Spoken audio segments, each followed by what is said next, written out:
We all walk around in shoes too small for us. This comes to us from Carl Jung, and as I look around, this is all I see. I see people holding themselves to standards that are lower than that which they should, and not becoming that which they should become, not fulfilling their destiny, not reaching their limits.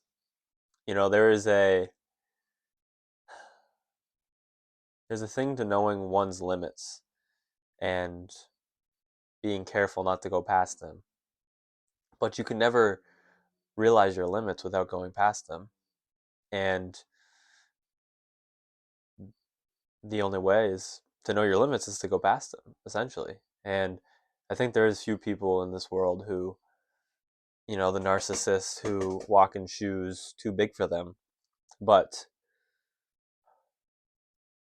even that is holding them back, clearly, for the lack of humility and the misunderstanding and so on and so forth. And we believe that we are walking in shoes perfect for ourselves. That is what everyone thinks on surface level. And then you can dig deeper and you can realize that everyone knows they could be giving more. Everyone knows they could be striving for more. Everyone knows they could be doing far greater things with their life.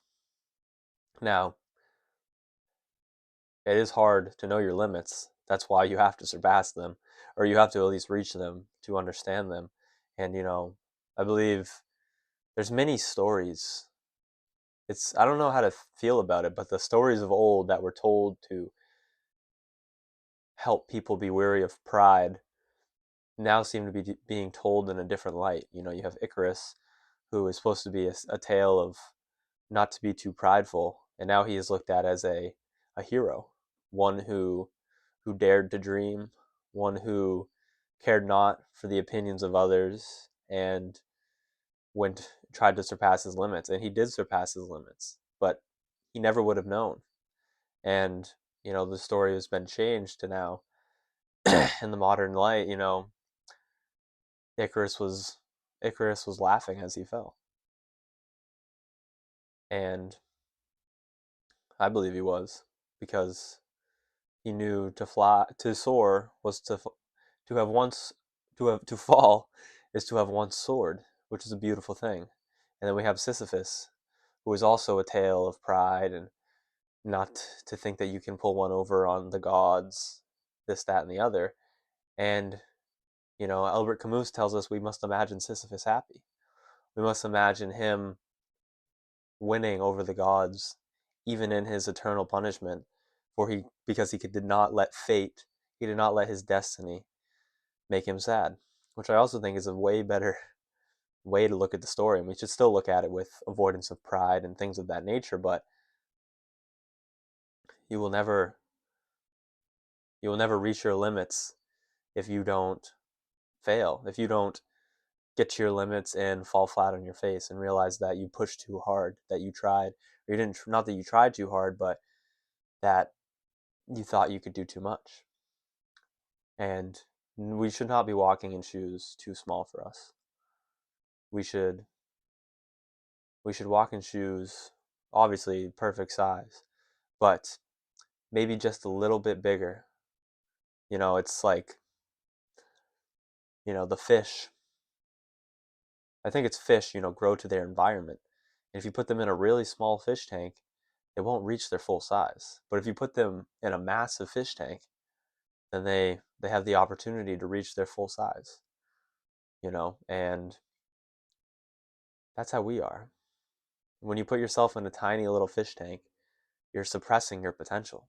You're suppressing the greatness that you could have, that you could achieve. And I don't think anyone wants to do that. And it becomes a slippery slope because, there's more to life than productivity. There's more than checking off boxes than success and making money and those things. So don't think that I mean that, walking in shoes just your size. Not living up to your potential means that you could be more productive and you could have more money and you could have more earthly material success. I mean, that is a little bit of it, because that stuff's not inherently bad. That stuff's not inherently wrong. But when your whole life is in service to it and you sacrifice virtue for it, it is. But when you make the money, when you are productive in virtuous ways because you don't want your gifts to go to the grave with you, there's nothing wrong with that. And I see that in this day and age. It's hard in this instant gratification day to prolong oneself to long suffering and delayed gratification. But that is what we must do to enact our gifts into the world and to become that which we are and to walk in shoes that actually fit us. And we should always walk in shoes just a little bit too big for us because with the fish tank analogy, just a little too big so your foot can still grow. Your foot can still grow, but you're not walking in a boat. And when your foot starts to get too close, a little bit bigger. I'm pretty sure this is probably, what kids do. You wouldn't measure a kid's foot and then jam his toe into there. For one, it's not good for your feet. And for two, it's going to inhibit the growth of his foot. You don't want that either. So you probably, I'm assuming, I don't know this for sure, but I'm assuming you give a kid maybe a half a shoe size higher just so the foot keeps growing, just so the foot has room to do its thing. And obviously because you don't want to buy shoes every other day. But I think you get the point that you don't want to look back on your life realizing that you walked in shoes too small for you. That you could have been so much more, that you could have done so much more, that you could have experienced life so much more. In Walden, Henry David Thoreau talks about he says he went to the woods to make sure, I'm paraphrasing, but he didn't miss out on anything in life, that he was sucking the marrow of life, the marrow of life dry. He didn't want to leave anything on the table in this life. And that's why he retreated to the woods for 2 years. And that is what we have to do. We shouldn't want to leave anything in the bone of life. We should want to live completely, utterly, wholly. And I believe doing this is not walking in shoes too small for you, but being virtuous, listening to the still small voice, doing that which you know you should do. I think that is, if I was to give a one piece of advice to anybody, which I don't like giving advice because I mean, I think I'm qualified, but people don't really take unsolicited advice too well. If anything, you tell them what they should do, and then once they figure it out for themselves, that you're right later down the path, I think most people will veer away from it just because they don't want to prove you right or something of that nature, and they might do it subconsciously. But the ego and pride is strong, and if you don't understand that about yourself, you will deliberately poison yourself not to prove another person right. So for those reasons, I don't like to give advice. But these videos are different because you came here on your own fruition. Um, but my one piece of advice would be do that which you know you should do, because everyone knows what they should do. Someone comes to you and says, you know, I remember Alex Ramosi talking about this once. Like he said, this guy or people would come up to him and say, there's just no way this can work. I can't do this in this time frame. It's just this is impossible. And he would say, you're right. He would say, yes, you're right. This is impossible. You cannot do this. And then they would say, well, wait, if I did this and then I tried that and then, maybe it would work out. And he's like, you're right. We act like we don't know what to do, but deep down we know what to do. And Alex Ramosi he's very wise. And he talks about how only one person can be in the negative boat. If someone comes at you and they're negative and they're expecting you to fight back in a, positive way, and you're also negative, only one person can be in the negative boat. And it's obviously, like in that example, he's not being a jerk or anything. He's just saying, yes, you're right. You will fail. And he says, no, actually, I might not. And he also tells another story, which is, I think this guy was like a store manager or something. And then one of the employees messed up something and rang up a girl wrong. And then she came and she was all mad. And then he matched her energy.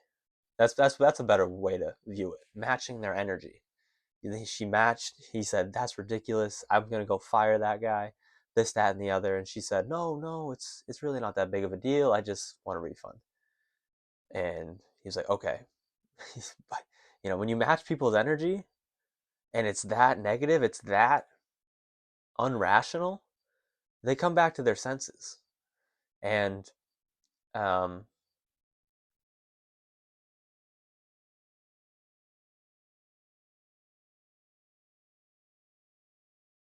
I guess that's just a little offshoot. But my advice would be do that which you know you should do. And in doing so, you will be living in shoes that fit you. You will no longer be in those shoes confining you. Those shoes that are holding you back. Those shoes that are uncomfortable. Those shoes that are making you hurt. You will no longer be in those. You will That's the thing though, you'll change your shoe for growth. But we often forget about growing pains. You know, yes, there's pain when you're inhibiting yourself from growth, but there's also pain when you're having growing pains, when you're changing in such a fast with such a fast pace. And growth is always uncomfortable. Change is always uncomfortable. So we also have to remember there's growing pains because I think sometimes we get deteriorated. We get we get cynical at the fact that I felt like crap when I was doing this, and now I'm doing the right thing, and I still feel like crap, and it's hard, and this, that, and the other, and but you gotta dig deep into those feelings because a lot of the times that meaning is coming, so it's making it bearable. Before there was no meaning. There's no meaning in walking in shoes too small for you, but there's meaning in walking in shoes a little too big for you, and you can find meaning in that, and you can endure the pain because there's meaning, because there's purpose. As Nietzsche said, he who has a why can bear almost any how. And when you're listening to the still small voice, when you're doing that which you know you should do, when you're acting virtuously, there's meaning in that. There is purpose. There is why. I think that is how you can get rid of existential dread. Because obviously, we're never going to know what the point of this life is. We're never going to know, why we're here, what we're doing, what we should do, what's the best way to go about this earthly existence? Why do we even have to do it? What's the point of it all if we're all just gonna get the earth's just gonna blow up one day when the sun blows up? And what's the point? You'll never find meaning thinking about it that way because there is no point. But the point is doing that which you know you should do because something deep inside of you is calling you to do that. And to me, that voice tells me that the soul outlives the body, that there is something deeper than this earthly existence, that there is something worth striving for, and virtue will help you obtain it, will help you purify your soul for that next journey. And even if that's not true, I still don't really care because doing what I believe is right here, right now, is all that matters.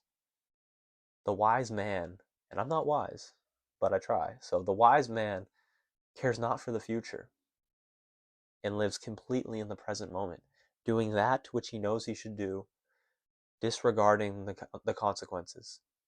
Marcus Aurelius says, if it's the right thing to do, it's the right thing for you to do. And I think we just need to end it at that. We don't, that there's a period at the end of that. There isn't a but. There isn't a but, it's inconvenient. But they won't like me anymore. But I'll look like a fool. But there's no buts. It's that this is the right thing to do, and this is what I'm going to do. It's as simple as that. And if we just allowed ourselves to not put a but at the end of that, this is right, but someone else will step up. Someone else will do it. I'm tired. We will, we will no longer walk in shoes too small for us if we can do this. We will find meaning and purpose in our life. And I talk a lot about happiness. And if you're still watching, I assume you probably have seen some other videos. Um, and I say happiness, and it's kind of, I'm going to go on a little spiel right here.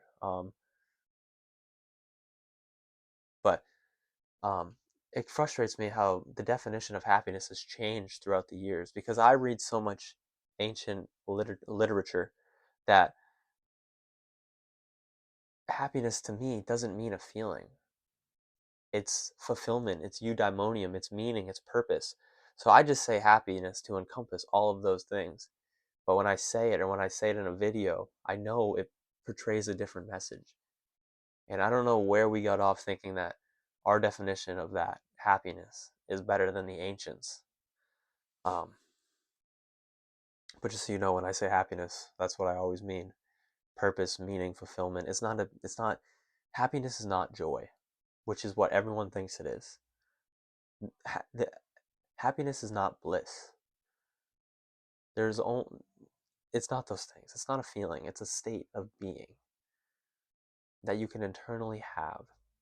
You can be happy while feeling like absolute crap.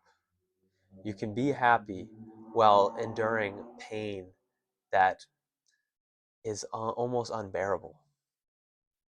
And that is through meaning, and that is through purpose, and that is through a why. And that is through doing that which you know you should do. Because what else is there worth doing? And if you do this, I guarantee you, you will no longer walk in shoes too small for you. You will fulfill your destiny, and you will become that which you are meant to be.